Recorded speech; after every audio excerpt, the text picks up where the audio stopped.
നമസ്കാരം, എല്ലാവർക്കും തത്വ competitive exam കോർണറിന്റെ പുതിയൊരു വീഡിയോയിലേക്ക് സ്വാഗതം. ഇന്ന് നമ്മൾ പറയാൻ പോകുന്നത് ജോഗ്രഫിയിൽ ഫസ്റ്റ് ഫേസ് ഡിഗ്രി ലെവൽ പ്രിലിമിനറിക്ക് ചോദിച്ച 15ാമത്തെ ക്വസ്റ്റ്യൻ ആണ്.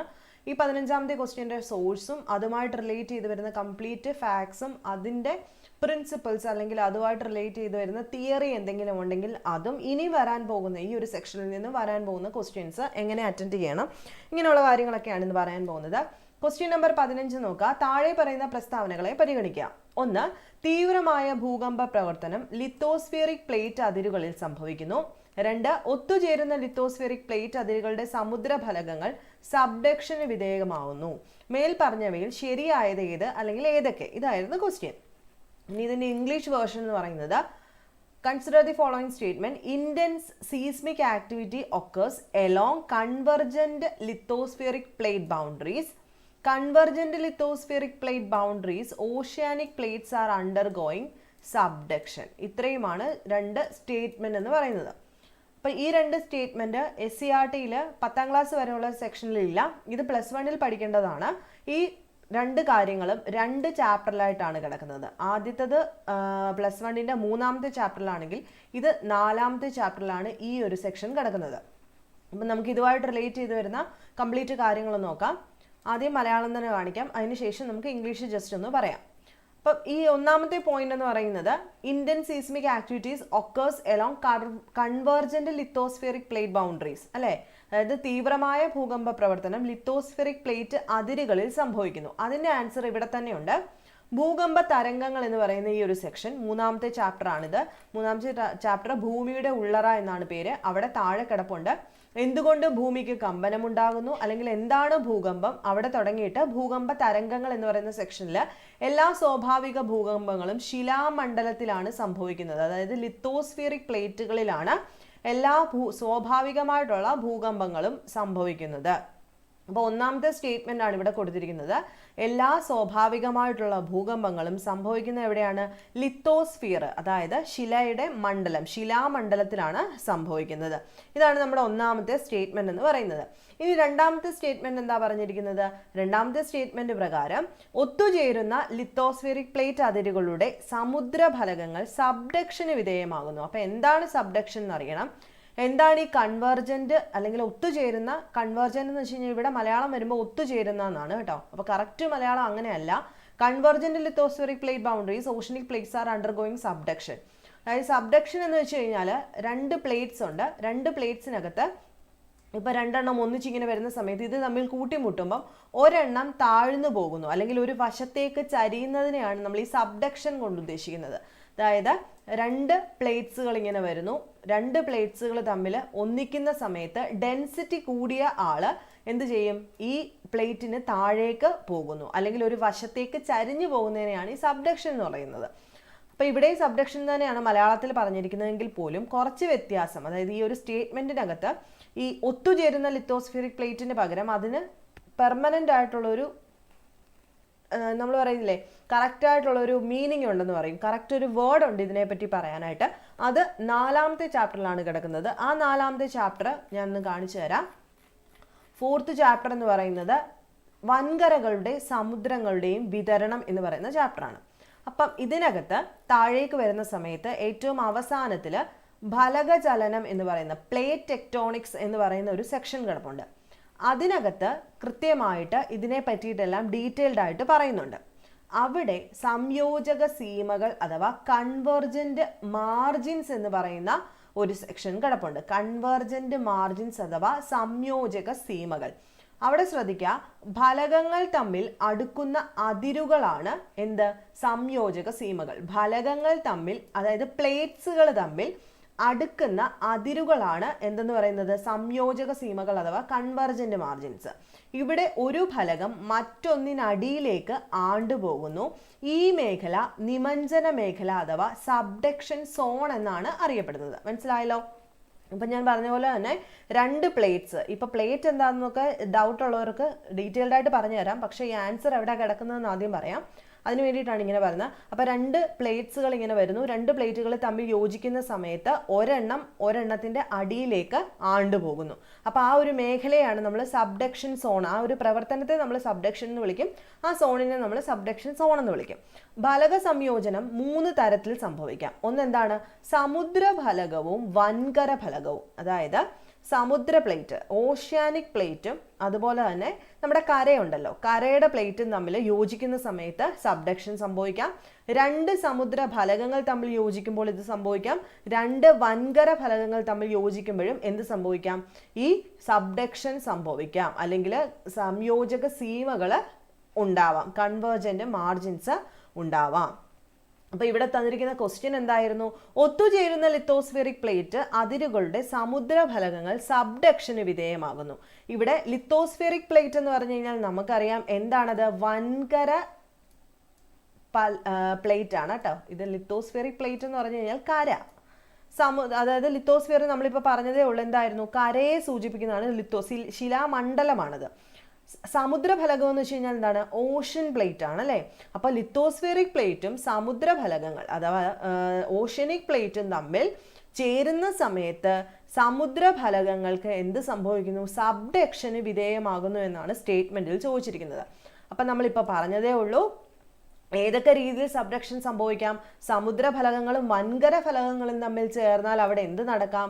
കൺവേർജന്റ് മാർജിൻസ് നടക്കാം. നടക്കുന്ന സമയത്ത് എടുത്തു പറഞ്ഞിരിക്കുന്നത്, നമ്മളോട് ചോദിച്ചിരിക്കുന്നത്, സമുദ്രഫലകവും വൻകര ഫലകവും തമ്മിൽ ചേർന്നാൽ സമുദ്രഫലകത്തിനാണ് സബ്ഡക്ഷൻ സംഭവിക്കുന്നത് എന്നാണ് സ്റ്റേറ്റ്മെന്റ് പറഞ്ഞിരിക്കുന്നത്. കറക്റ്റായിട്ടുള്ള കാര്യമാണ്. കാരണം സമുദ്രഫലകത്തിന് ഡെൻസിറ്റി കൂടുതലാണ്. നോട്ട് ചെയ്ത് പഠിക്കുക. ഡെൻസിറ്റി കൂടുതൽ സമുദ്രഫലകത്തിനായതുകൊണ്ട് തന്നെ ഈ സമുദ്ര പ്ലേറ്റും അതായത് ഓഷ്യാനിക് പ്ലേറ്റും നമ്മുടെ വൻകര പ്ലേറ്റ്, കരയുടെ പ്ലേറ്റും തമ്മിൽ യോജിക്കുന്ന സമയത്ത് ഡെൻസിറ്റി കൂടിയ ഓഷ്യാനിക് പ്ലേറ്റ് താഴ്ന്നു പോകുന്നു അഥവാ സബ്ഡക്ഷന് വിധേയമാകുന്നു. മനസ്സിലാവുന്നുണ്ടോ? അത് കറക്റ്റായിട്ട് എഴുതി പഠിക്കുക. അത് ഈ ഒരു പോർഷനിലാണ് കറക്റ്റായിട്ട് കിടക്കുന്നത്. അതുകൊണ്ട് നമ്മളോട് ചോദിച്ചിരിക്കുന്നതിൻ്റെ ആൻസർ ആദ്യം നമ്മൾ പറഞ്ഞു ഫസ്റ്റ് ചാപ്റ്ററിൽ ഇത് ശരിയാണ്, ഇപ്പം രണ്ടാമത് പറഞ്ഞു ഇതും ശരിയാണ്. സോ ഏതാണ് ആൻസർ ആയിട്ട് വരുന്നത്? ഓപ്ഷൻ സി 1ഉം 2ഉം ശരി എന്നാണ് ഈ ക്വസ്റ്റ്യൻ്റെ ആൻസർ. അപ്പം 2 ചാപ്റ്ററാണ് കൃത്യമായിട്ട് പഠിക്കേണ്ടത്. 3ാമത്തെ ചാപ്റ്ററും 4ാമത്തെ ചാപ്റ്ററും ഈ 2 സോഴ്സിൽ നിന്നാണ് ഈ ഒരു ക്വസ്റ്റ്യൻ വന്നത്. അപ്പോൾ ഈ കൂട്ടത്തിൽ തന്നെ നമുക്ക് ഭൂകമ്പം എന്താണെന്നും വേവ്സിനെ പറ്റിയിട്ടും ഷാഡോ സോൺസ് അങ്ങനെ കുറച്ച് കാര്യങ്ങളൂടെ ഈ സെക്ഷനിൽ പറഞ്ഞു പോകാം. അപ്പോൾ നിങ്ങൾക്ക് നോട്ട് ചെയ്ത് പഠിക്കാൻ എളുപ്പമായിരിക്കും റിലേറ്റഡ് ഫാക്ട്സ്. അപ്പോൾ എന്താണ് ഭൂകമ്പം? എന്താണ്? ഭൂകമ്പ തരംഗങ്ങളെക്കുറിച്ചുള്ള പഠനം ഭൂമിയുടെ പാളികളായുള്ള ഘടനയെ വെളിവാക്കുന്നു. ഭൂമിക്കുണ്ടാകുന്ന കമ്പനത്തിനെയാണ് നമ്മൾ ഭൂകമ്പം എന്ന് വിളിക്കുന്നത് അല്ലേ. ഭൂമിയുടെ ഒരു വൈബ്രേഷൻ, ഭൂമിക്കുണ്ടാകുന്ന വൈബ്രേഷനെയാണ് നമ്മൾ എന്തെന്ന് വിളിക്കുന്നത്? ഭൂമി കുലുക്കം അഥവാ ഭൂകമ്പം എന്ന് വിളിക്കുന്നത്. അപ്പോൾ വിവിധ ദിശകളിലേക്ക് തരംഗ രൂപത്തിൽ ഊർജ്ജം മോചിപ്പിക്കപ്പെടുന്ന ഒരു സ്വാഭാവിക പ്രതിഭാസമാണ് എന്ത്? ഭൂകമ്പം എന്ന് പറയുന്നത്. ഇനി എന്തുകൊണ്ട് ഭൂമിക്ക് കമ്പനം ഉണ്ടാകുന്നു? ഭൂവൽക്ക ശിലാപാളികളിലെ വിടവുകളായ ഫോൾസ് അഥവാ ഭ്രംശം, മലയാളത്തിൽ ഭ്രംശം എന്ന് പറയും. ഭൂവൽക്ക ശിലാപാളികൾക്കിടയ്ക്ക് വിടവുകളുണ്ട്, ഫോൾസ് ഉണ്ട്. അപ്പോൾ ഉള്ളറയിൽ നിന്നുള്ള ഊർജ്ജമോചനം സംഭവിക്കുന്നത് ഇതുവഴിയാണ്. അപ്പോൾ ഇടയ്ക്ക് വിടവ് വരുന്ന സമയത്ത് നമുക്കറിയാം അടിയിൽ തിളച്ചുകൊണ്ടിരിക്കുന്ന മാഗ്മ ഉണ്ട്, അവിടെ ഊർജ്ജം ഉൽപ്പാദിപ്പിക്കുന്നുണ്ട്. ആ ഊർജ്ജം വെളിയിലേക്ക് വരും ഈ വിടവുകളിലൂടെ. ഒരു ഭ്രംശത്തിന് ഇരുവശങ്ങളിലുള്ള ശിലകൾക്ക് വിപരീത ദിശയിൽ തെന്നി മാറാനുള്ള പ്രവണതയുണ്ട്. അപ്പോൾ ഒരു വിടവിന് അപ്പുറവും ഇപ്പുറവും ശിലകൾ ഉണ്ടായിരിക്കും അല്ലേ. അപ്പോൾ അവർക്ക് അകന്നു പോകാനുള്ള പ്രവണത എപ്പോഴും ഉണ്ടായിരിക്കും. എന്നാൽ മുകളിലെ ശിലാപാളികളുടെ സമ്മർദ്ദവും ഘർഷണവും ഈ ശിലകളെ എന്ത് ചെയ്യും? ചേർത്ത് നിർത്താൻ ശ്രമിച്ചുകൊണ്ടിരിക്കും. ഘർഷണമുണ്ട്, തൊട്ടു മുകളിലുള്ള ശിലകൾക്ക് എന്തുണ്ട്? സമ്മർദ്ദം, പ്രഷർ കൂടുതലായിരിക്കും. അതുപോലെ ഫ്രിക്ഷൻ ഉള്ളതുകൊണ്ട് ഈ അകന്ന് പോകാൻ നിൽക്കുന്ന ആൾക്കാരെ അടുത്ത് നിർത്താൻ ശ്രമിക്കും. അപ്പോൾ പരസ്പരം അകന്നു മാറാനുള്ള ശിലകളുടെ പ്രവണത ഘർഷണത്തെ അതിജീവിക്കുന്ന സാഹചര്യങ്ങളിൽ ഈ ശിലാഖണ്ഡങ്ങൾ അതിവേഗത്തിൽ ഒന്നിനൊന്ന് ഉരസി നീങ്ങാനായിട്ട് ഇടവരുത്തും. അപ്പോൾ ഈ ഒരു പ്രവണത, അതായത് അകന്ന് മാറാൻ ശ്രമിച്ചുകൊണ്ടിരിക്കുന്നു, മുകളിലുള്ള പ്രഷറും ഫ്രിക്ഷനും ഒക്കെ കാരണം അടുപ്പിക്കാൻ ശ്രമിച്ചുകൊണ്ടിരിക്കുന്നു. ഇങ്ങനെ വരുന്ന സമയത്ത് ഏതെങ്കിലും ഒരു പർട്ടിക്കുലർ പോയിന്റ് എത്തുന്ന സമയത്ത് ഇത് ഒന്നിനൊന്ന് മാറാൻ നോക്കുമ്പോൾ ഉരസുന്നതായിട്ട് ഫീൽ ചെയ്യുന്നു. ഇത് ഊർജ്ജമോചനത്തിനും തുടർന്ന് തരംഗ രൂപത്തിലുള്ള ഊർജ്ജ പ്രസരണത്തിനും ഇടയാവും. അപ്പോൾ ഇങ്ങനെ വരുന്ന സമയത്താണ് ഈ ഫോൾട്ട് അഥവാ ഭ്രംശത്തിലൂടെ അകത്തുള്ള ഊർജ്ജം വെളിയിലേക്ക് പോകുന്നതും അവിടെ എന്ത് ഫോം ചെയ്യും? ഒരു വേവ് ഫോം ചെയ്യും. ഊർജ്ജം വേവിന്റെ ഫോമിൽ പുറത്തേക്ക് പോകുന്നു. ഭൂവൽക്കത്തിനുള്ളിൽ ഊർജ്ജം മോചിപ്പിക്കപ്പെടുന്ന കേന്ദ്രത്തെ, അത് എവിടെ വെച്ചിട്ടാണോ ഈ ഒരു എനർജി പുറത്തേക്ക് പോകുന്നത് അതിനെ നമ്മൾ വിളിക്കും പ്രഭവ കേന്ദ്രം അഥവാ ഫോക്കസ്. അപ്പം നമ്മൾ പറയത്തില്ല ഭൂമി കുലുക്കിയപ്പം എവിടെയാണ് പ്രഭവ കേന്ദ്രം എന്ന് വെച്ച് കഴിഞ്ഞാൽ എന്താണ്? എവിടെ നിന്നാണ് ഈ എനർജി പുറത്തേക്ക് പോയത് അവിടെയാണ് അതിൻ്റെ ഫോക്കസ് എന്ന് പറയുന്നത്. ആ ഭൂകമ്പം ഉണ്ടാവാൻ കാരണമായ കാര്യം എന്താണ്? ഊർജ്ജം മോചിപ്പിക്കപ്പെട്ടതാണ് അല്ലെ അകത്തുള്ളത്. കർഷണത്തിന് ഓപ്പോസിറ്റ് ആയിട്ട് വന്നപ്പോഴത്തേക്ക് ശിലാപാളികൾ ഉരസി അതിന്റെ ഫലമായിട്ട് ഊർജ്ജം വെളിയിലേക്ക് പോയി. ഊർജ്ജം വെളിയിലേക്ക് പോയപ്പോഴാണ് ഭൂമി കുലുക്കം ഉണ്ടായത്. അപ്പോൾ ഭൂമി കുലുക്കം ഉണ്ടാവാൻ കാരണമായ ആ പർട്ടിക്കുലർ പോയിന്റ് ഉണ്ടല്ലോ, അതിനെയാണ് നമ്മൾ ഫോക്കസ് അഥവാ പ്രഭവ കേന്ദ്രം എന്ന് വിളിക്കുന്നത്. പിന്നെ മറ്റൊരു പേര് വിളിക്കും ഹൈപ്പോ സെന്റർ എന്ന് വിളിക്കും. എന്ത് വിളിക്കും? ഹൈപ്പോ സെന്റർ എന്ന് വിളിക്കും. വിവിധ ദിശകളിലേക്ക് പ്രസരണം ചെയ്യപ്പെടുന്ന ഭൂകമ്പ തരംഗങ്ങൾ ഭൗമോപരിതലത്തിൽ എത്തുന്നു. എന്നിട്ട് ഇപ്പൊ ഇവിടെയാണ് ഹൈപ്പോ സെന്റർ എന്ന് വെച്ചു, ഇവിടെ വെച്ചിട്ടാണ് എനർജി പുറത്തേക്ക് പോയത്. ഇവിടെ നിന്ന് എന്തുണ്ടാവും? ഊർജം വേവ് രൂപത്തിൽ ഇങ്ങനെ ചുറ്റും, അതായത് പല ഏരിയയിലേക്കും ഈ ഒരു എനർജി പോയതിന്റെ ഭാഗമായിട്ട് കമ്പനം പോകും. അപ്പം വേവുകൾ പലയിടത്തേക്കും പോകുന്നതിന്റെ ഫലമായിട്ട് ഭൂമിയുടെ ഉപരിതലത്തിൽ എത്തുന്നു. ഫോക്കസിനോട് ഏറ്റവും അടുത്തുള്ള ഭൗമോപരിതല കേന്ദ്രത്തെ അതികേന്ദ്രം എന്ന് വിളിക്കും, അഥവാ എപ്പി സെന്റർ. ഈ ഫോക്കസ് എന്ന് പറയുന്നത് ഇതാണല്ലോ, തൊട്ടടുത്ത് കിടക്കുന്നതാണ് ഫോക്കസ് അഥവാ ഹൈപ്പോ സെന്റർ. അപ്പൊ ഈ ഫോക്കസിനോട് ഏറ്റവും അടുത്തുള്ള ഭൗമ ഉപരിതലത്തിലെ കേന്ദ്രം, അപ്പൊ ഭൂമിയുടെ ഉപരിതലത്തിൽ എത്തിയല്ലോ ഇപ്പൊ വേവ്. അപ്പൊ ഫോക്കസിനോട് ഏറ്റവും അടുത്ത് എവിടെയാണോ ഉപരിതലം, തൊട്ടുമുകളിലായിട്ടാണ് ഉപരിതലമെങ്കിൽ അതിനെ നമ്മൾ എന്ത് വിളിക്കും? എപ്പി സെന്റർ എന്ന് വിളിക്കും. ഫോക്കസിന് നേർമുകളിലുള്ള ഈ ഭൗമോപരിതല കേന്ദ്രത്തിലാണ് ഭൂകമ്പ തരംഗങ്ങൾ ആദ്യം എത്തിച്ചേരുന്നത്. അപ്പം ഹൈപ്പോ സെന്റർ അഥവാ ഫോക്കസ് ഇവിടെയാണ്. ഇവിടെ നിന്നും വേവ് ആദ്യം ഇങ്ങനെ പോയി ദണ്ട് ഇവിടെ ഭൂമിയുടെ മണ്ടയാ നമ്മൾ താമസിക്കുന്ന ഏരിയ, ഇവിടോട്ടാണ് ആദ്യം എന്ത് വരുന്നത്? എനർജി വരുന്നത്. അപ്പം ഫോക്കസിന് തൊട്ടടുത്തൊരു ഏരിയ ഉണ്ട്, അത് ഈ പോയിന്റ് ആണ്. അപ്പം ഇതിനെ വിളിക്കുന്ന പേരാണ് എപ്പി സെന്റർ. ഇവിടേക്കായിരിക്കും ഭൂമിയുടെ മുകളിലേക്ക് ആദ്യമായിട്ട് ഈ തരംഗം എത്തിച്ചേരുന്നത്. മനസ്സിലാവുന്നുണ്ടല്ലോ? ഇപ്പം നമ്മൾ പറഞ്ഞാണ് അടുത്ത പോയിന്റ്, എല്ലാ സ്വാഭാവിക ഭൂകമ്പങ്ങളും എന്താണ്? ശിലാമണ്ഡലത്തിലാണ് സംഭവിക്കുന്നത്. അപ്പം ഈ ശിലാമണ്ഡലം എവിടെയാണ്? ഭൂമിയുടെ ഉള്ളറയിലെ വിവിധ പാളികളെ പറ്റി ഈ അധ്യായത്തിൽ പ്രതിപാദിക്കുന്നുണ്ട്. ശിലാമണ്ഡലം എന്നത് ഭൗമ ഉപരിതലത്തിൽ നിന്നും പരമാവധി 200 കിലോമീറ്റർ വരെ കനത്തിലുള്ള പാളിയാണ്. എവിടെയാണ് ശിലാമണ്ഡലം അഥവാ ലിത്തോസ്ഫിയർ എന്ന് പറയുന്നത്? ഭൂമിയുടെ ഉപരിതലം, സർഫസ് ഓഫ് ദി എർത്ത്. അവിടെ നിന്നും 200 കിലോമീറ്റർ വരെ കനത്തിലുള്ള പാളിയെയാണ് നമ്മൾ ലിത്തോസ്ഫിയർ എന്ന് വിളിക്കുന്നത്. ഭൗമ ഉപരിതലത്തിലെത്തുന്ന ഭൂകമ്പ തരംഗങ്ങളെ എന്ത് വെച്ച് അളക്കും? സീസ്മോഗ്രാഫ് എന്ന ഉപകരണത്തിൽ രേഖപ്പെടുത്തുന്നു. ഇതാണ് സീസ്മോഗ്രാഫ്. എന്തിനു വേണ്ടിയിട്ടാണ്? നമ്മുടെ ഭൂകമ്പ തീവ്രത അളക്കാനായിട്ട് നമ്മൾ സീസ്മോഗ്രാഫ് ഉപയോഗിക്കുന്നത്. അപ്പോൾ ഭൗമ ഉപരിതലത്തിലെത്തുന്ന ഭൂകമ്പ തരംഗങ്ങളെ, വേവ്സിനെ സീസ്മോഗ്രാഫ് വെച്ച് അളക്കും. അപ്പോൾ ഈ സീസ്മോഗ്രാഫിന്റെ ഒരു എക്സാമ്പിൾ ആണ് ഇവിടെ കാണിച്ചിരിക്കുന്നത്. ഇവിടെ കണ്ടോ, പി തരംഗം, എസ് തരംഗം, സർഫസ് തരംഗം അഥവാ പ്രതല തരംഗം. 3 തരംഗങ്ങളാണ് എവിടെ കാണിക്കുന്നത്? നമ്മുടെ സീസ്മോഗ്രാഫിലൂടെ നമ്മൾ കണ്ടെത്തുന്നത്. അതിനെ പറ്റിയിട്ട് ഓരോന്നിനെ പറ്റിയിട്ടും സ്ഥിരമായിട്ട് ക്വസ്റ്റ്യൻ ചോദിക്കാറുണ്ട്. അതെന്തൊക്കെയാണെന്നൂടെ പഠിച്ചു വെക്കണം. അപ്പം അതിന് മുമ്പ് hypocentre, focus, epicentre, doubt ഒന്നുമില്ല. എങ്ങനെ ഉണ്ടാവുന്നെന്ന് നമ്മൾ പഠിച്ചു. ലിത്തോസ്ഫിയർ എന്താണെന്ന് പഠിച്ചു. ലിത്തോസ്ഫിയർ എവിടെയാണ് കാണപ്പെടുന്നതെന്ന് പഠിച്ചു. അതുപോലെ സീസ്മോഗ്രാഫ് വെച്ചാണ് അളക്കുന്നതെന്ന് പഠിച്ചു. സീസ്മോഗ്രാഫിനകത്ത് 3 തരം വേവ്സ് കാണപ്പെടാറുണ്ട്. ഒന്ന് പി തരംഗം, P wave, S wave, surface wave. English നോക്കുകയാണെന്നുണ്ടെങ്കിലും സെയിം അത് തന്നെയാണ് ഇവിടെ കൊടുത്തിരിക്കുന്നത്. വേണ്ട ആൾക്കാരാണെന്നുണ്ടെങ്കിൽ ഇംഗ്ലീഷും കൂടെ, ഇംഗ്ലീഷ് മീൻസ് മലയാളം വായിച്ചിട്ട് പാടായിട്ട് തോന്നുന്ന ആൾക്കാർ ഇംഗ്ലീഷും കൂടെ വായിച്ചു പോകാനായിട്ട് ശ്രദ്ധിക്കാം. ഇനി നമുക്ക് ഓരോന്നും നോക്കാം. അപ്പോൾ 3 വ്യത്യസ്ത തരം തരംഗങ്ങളുടെ മാതൃകയുണ്ട്. ഭൂകമ്പങ്ങളെ മുഖ്യമായും ബോഡി തരംഗങ്ങൾ, എന്താണ് ബോഡി വേവ്സ് എന്നും ഉപരിതല തരംഗങ്ങൾ എന്നും രണ്ടായി തരംതിരിക്കാം. ബോഡി വേവ്സ് എന്നുണ്ട്, ഉപരിതല തരംഗങ്ങൾ എന്നും രണ്ടായിട്ട് തരംതിരിക്കാം. ബോഡി വേവ്സും അഥവാ സർഫസ് വേവുകൾ എന്നും ഭൂകമ്പ തരംഗങ്ങളെ നമുക്ക് തരംതിരിക്കാം. അപ്പൊ ഇംഗ്ലീഷിൽ പറയുന്ന സമയത്ത് എങ്ങനെയാണ്? അതായത് ഇവിടെ കൊടുത്തിട്ടുണ്ട്, there are 2 types. Earthquake waves are basically 2 types, body waves and surface waves. അതുകൂടെ നോട്ട് ചെയ്തിടുക. ബോഡി വേവുകൾ, സർഫസ് വേവുകൾ.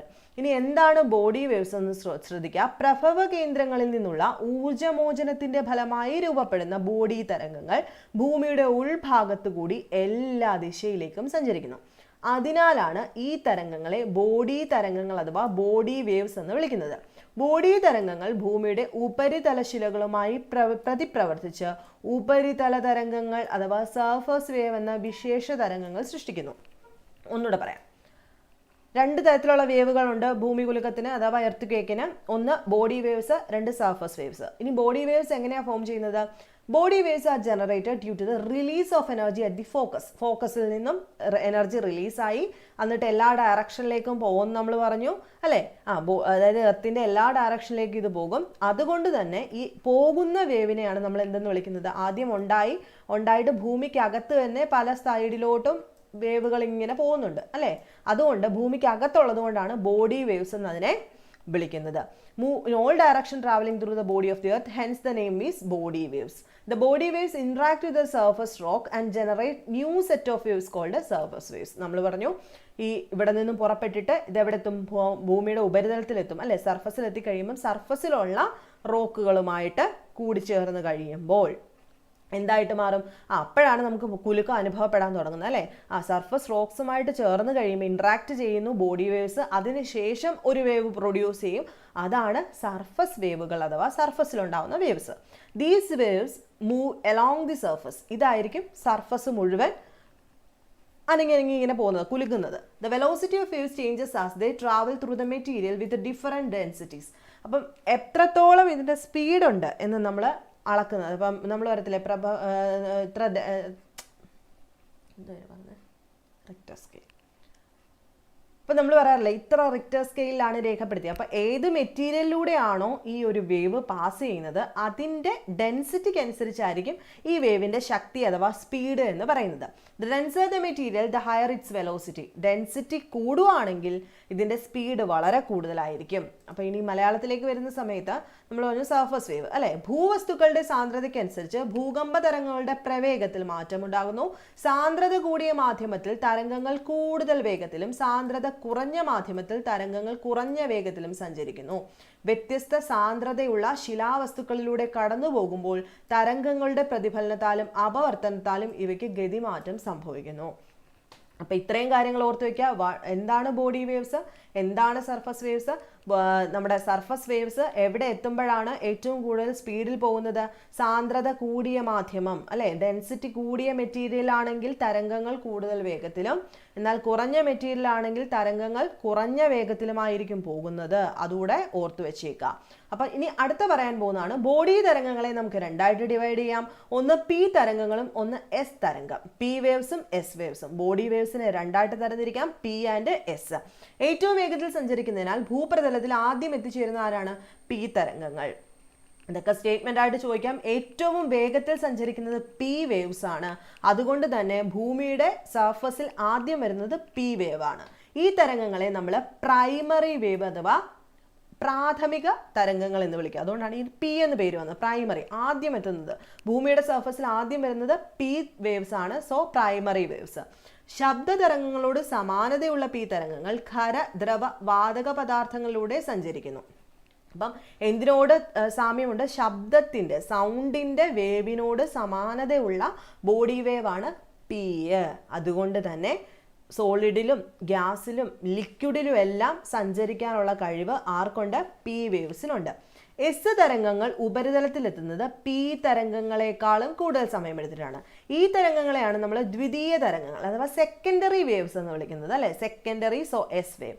ഖരമാധ്യമങ്ങളിൽ കൂടെ മാത്രം സഞ്ചരിക്കാൻ കഴിയുന്ന ആൾക്കാരാണ് എസ് തരംഗങ്ങൾ. പഠിച്ചു വെക്കുക. ഖരം അഥവാ സോളിഡിൽ കൂടെ മാത്രമേ എസ് തരംഗങ്ങൾ അഥവാ സെക്കൻഡറി വേവ്സ് സഞ്ചരിക്കത്തുള്ളൂ.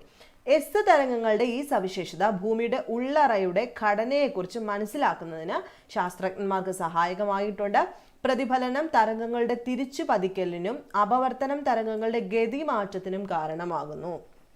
അതൊന്ന് നോട്ട് ചെയ്ത് പഠിക്കാന്നുള്ളതേ ഉള്ളൂ. അപ്പം ഇത്രയും കാര്യങ്ങൾ, വേവുകൾ ഏതൊക്കെ തരത്തിലുള്ള വേവുകളാണുള്ളത് അതിനെ പറ്റിയിട്ട് കൃത്യമായിട്ട് ഓർത്ത് വെച്ചാൽ പിയും എസും ഉണ്ട്. പി പ്രൈമറി, അതാണ് ആദ്യം എത്തുന്നത്. ഇത് രണ്ടും ബോഡി വേവ്സ് ആണെന്നും എസ് എന്ന് പറഞ്ഞു കഴിഞ്ഞാൽ സെക്കൻഡറി വേവ്സ്, രണ്ടാമത് എത്തുന്നു ഭൂമിയിൽ. അതുപോലെ എസിൻ്റെ പ്രത്യേകത ഖരത്തിൽ കൂടെ മാത്രമേ പോകത്തുള്ളൂ. സൗണ്ടിൻ്റെ വേവിനോട് കൂടുതൽ അടുത്ത് നിൽക്കുന്ന ആരാണ്? പി തരംഗങ്ങളാണ്. ഇത്രയും കാര്യങ്ങൾക്ക് അത് ഡൗട്ടൊന്നും ഇല്ലല്ലോ. അപ്പം ഞാൻ ഈ ക്ലാസ് ഇവിടെ അങ്ങ് നിർത്തുകയാണ്.